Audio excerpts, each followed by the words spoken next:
the heart of this nation, under skies so blue, there's a spirit that's stirring, values strong and true.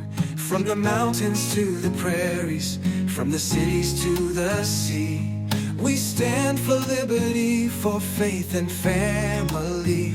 We're diving deep into the heart of what we believe. Welcome back to the Deep Dive. So if you're an author, or maybe you're just interested in how digital content gets distributed everywhere, you've definitely heard of Draft2Digital, D2D. Oh, yeah, definitely. Their promise? Yeah, it sounds great, honestly. Simple. We put authors first. They say they make self-publishing real by handling the tough stuff, formatting. Mm-hmm. Check. Getting your book out wide to all the retailers. Check.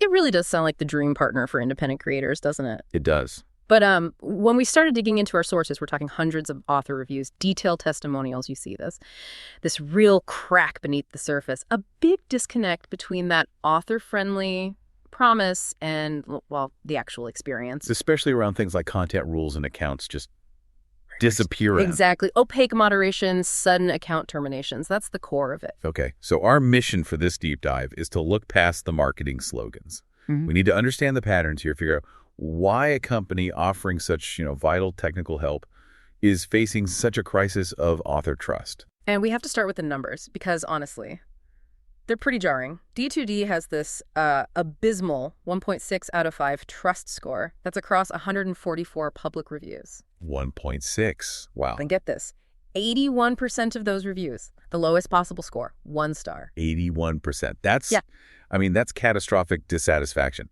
Now, okay, context matters, always. Amazon KDP, the giant in the room, it's also low, like 1.3.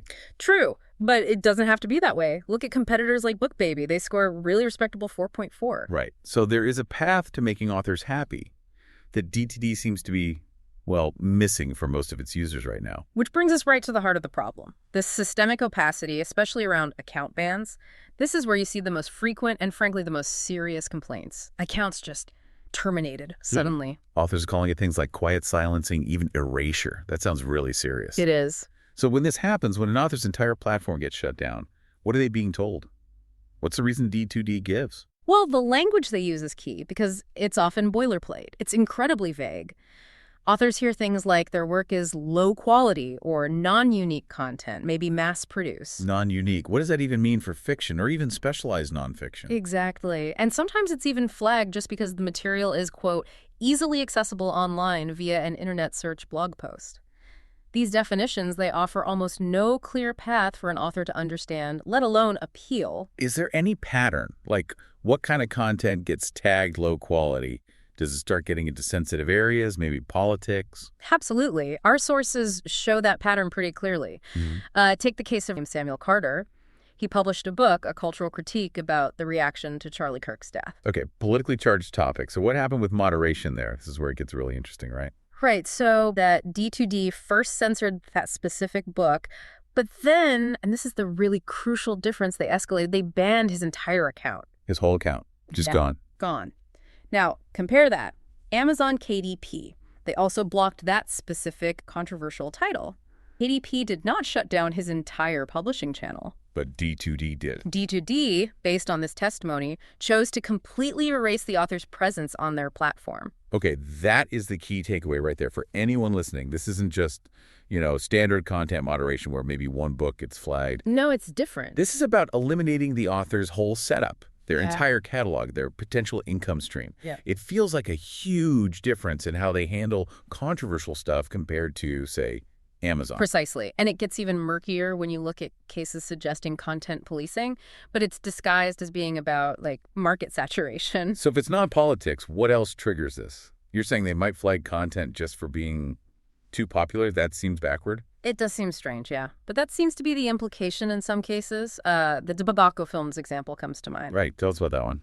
Okay, so Tobacco Films reported being suspended temporarily and accused bizarrely of stealing his own book. That's weird enough. Stealing his own book? How does that even work? I know, right?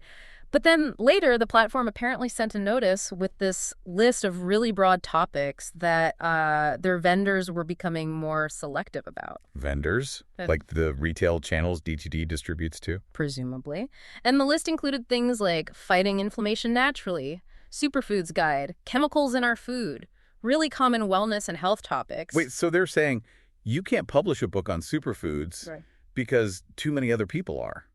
That doesn't sound like quality control on the writing. It sounds like they're trying to manage market trends for their retailers. That's exactly what it implies. It suggests D2D, or maybe it's vendors pushing back on D2D, are acting like genre gatekeepers, deciding not just on subjective quality, but on market viability. Because of saturation. Yeah.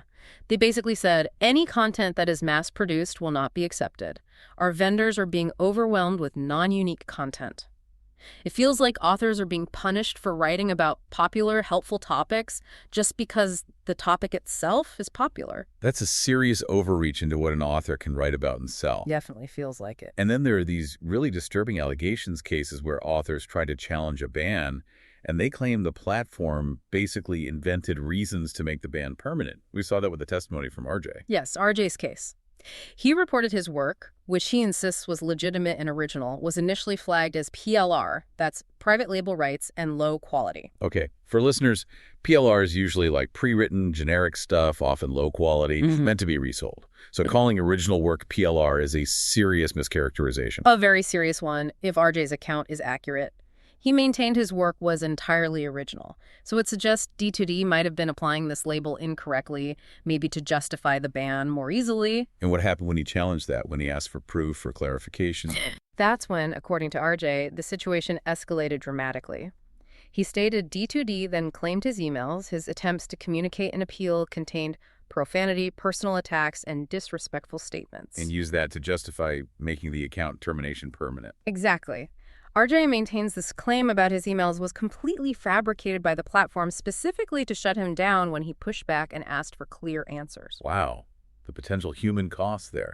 I mean, imagine having your professional work erased based on vague rules and then facing invented accusations just for trying to get an explanation. It feeds directly into that core fear we keep seeing, the platform using these opaque shifting goalposts to just erase your presence, destroy your livelihood without real proof, without a meaningful appeal. And that devastation, that risk, it extends right into the author's finances, doesn't it? Which is the second big area of concern from the reviews. Oh, absolutely. If D2D suddenly wipes your account, what happens to the money you've already earned? The royalties sitting there. Hold on. You're saying that sources suggest they might not just cut off future income, but actually keep the money already earned?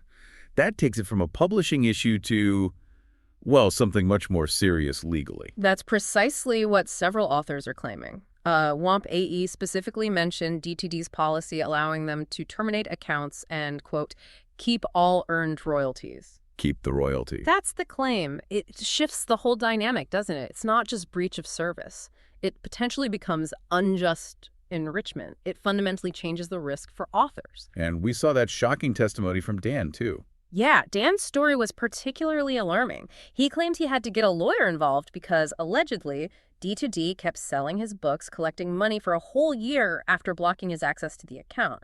And they never paid him that money. For a year, while his books were still being sold through them. According to his testimony, yes. And Interactive Stories MK echoed this fear, stating point blank, D2D will close your account and keep your money. So it seems this isn't just a theoretical policy fear. Authors are reporting it actually happening. And the problems might not even end once the account is closed. What about getting your books off their distribution network? That's another issue. Kehinde Ojo claimed that even after his account was, in his view, unfairly closed, D2D continued to list his books under their distribution umbrella. He called it a clear violation of copyright law. So you potentially lose control of your work, your money, and your publishing channel all at once. It seems that way for some authors, yeah.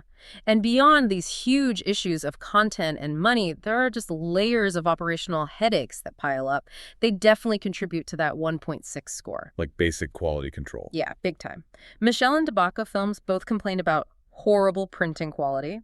Michelle even said the audiobook sound quality was so bad it was genuinely embarrassing. So even if your book stays listed, the physical or audio product might be subpar. That's the report from some users. And just getting started with D2D isn't always smooth sailing either. The onboarding. Right. Adnan Almani tried setting up and described the tax form process, like dealing directly with the IRS asking for SSNs, TINs. And when he needed help, he called the lack of human support a black hole. A black hole. That's not exactly aligning with the author-focused marketing, is it? Not at all. And it contrasts sharply with some of the positive reviews we'll get to. But then you have Davin Nevin's testimony suggesting that if you push back, if you ask for clarity during that process, things can get actively hostile. Hostile how? He claimed that the support team resorted to making threats to terminate account when asking for clear answer. Threats, just for asking questions. According to him, it all feeds back into that lack of transparency, creating this really antagonistic feeling. It sounds like authors feel like they're constantly walking on eggshells. That's a good way to put it, yes. Okay, so we've painted a pretty bleak picture based on that 81% majority. A consistent pattern of opacity, potential financial seizure, operational issues. But we have to be fair. There's that other 15% who gave DTD 5 stars. We do. And it's important to understand why it's working for them. What are those positive voices saying? What's the disconnects? Well, for those authors, it seems D2D is delivering exactly on that core promise. Seamless, wide distribution. Take Carla Haler. She reported getting human answers to her questions within hours. She praised the service as genuinely author-focused. Human answers within hours. That sounds like a completely different company than the black hole Adnan described. It really does. Worlds apart. And the distribution reach, when it works, is impressive. That's undeniable. And that's what people like Inka York highlighted. Exactly. Inka York mentioned using D2D mainly for ebooks. She loved the ease of use, how it got her books onto tons of international retail sites. And this is key into libraries, too. Libraries are huge for discoverability. Absolutely. And she even mentioned getting promotional opportunities through D2D, like being featured by Apple Books. Okay, so if your main goal is broad ebook distribution and you use their automated tools, and crucially, you don't trigger whatever those hidden content flags are, then D2D can be fantastic. It seems so. It fulfills that core technical promise for those users. They manage to stay under the radar of the moderation algorithms, or perhaps their content just doesn't fall into those vaguely defined problem areas. Yeah, but Patricia Griesby's experience fits that too. Yeah, she basically said no complaints. She appreciated D2D handling the technical side of distribution, but correctly pointed out that, the marketing and actual sales success, that's still on the author. Right. D2D is a distributor, not a magic sales machine. Precisely. Her experience highlights that D2D can successfully solve those technical hurdles, provided you don't run into those content issues or financial disputes we discussed. Okay, so that brings us to the synthesis. We've looked at both sides, this real duality of Draft2Digital. What's the bottom line for an independent author listening right now? Well, the bottom line is D2D offers something really valuable, that wide distribution and the formatting help. These are things authors genuinely need to scale up. But, and it's a huge but, that convenience seems to come with this incredibly high, very non-transparent risk. A risk that if you cross some invisible line content, quality, maybe just questioning support too much, you could face sudden career-ending termination based on rules that are really vague. Exactly. And without a clear, fair appeal process. So for you, the listener, the key takeaway here is really understanding the massive difference between, say, normal content moderation like KDP blocking one controversial book and what feels like systemic erasure. Yeah, that's the distinction. Systemic erasure being banning the whole account, allegedly keeping earned money, and potentially destroying an author's entire livelihood in one move with little recourse. That second scenario, it turns a simple publishing service relationship into a potential legal nightmare and a professional catastrophe. Doesn't matter how good the formatting tool was initially. Which leads us right to our final provocative thought for you to consider. We're seeing this pattern, maybe increasing, of vague content rules and sort of technical gatekeeping across different platforms. So the big question for authors becomes, is the convenience of using one single channel, like DTD, really worth the risk? The risk of potentially losing control over your entire catalog. Including maybe your non-mainstream ideas, your earned royalties. When one company holds your entire body of work and your only way to appeal seems to be a generic email address, how much transparency, how much accountability does that company truly owe you, the creator? That's the difficult balance authors are navigating right now. Convenience versus control versus risk. It's a tough calculation.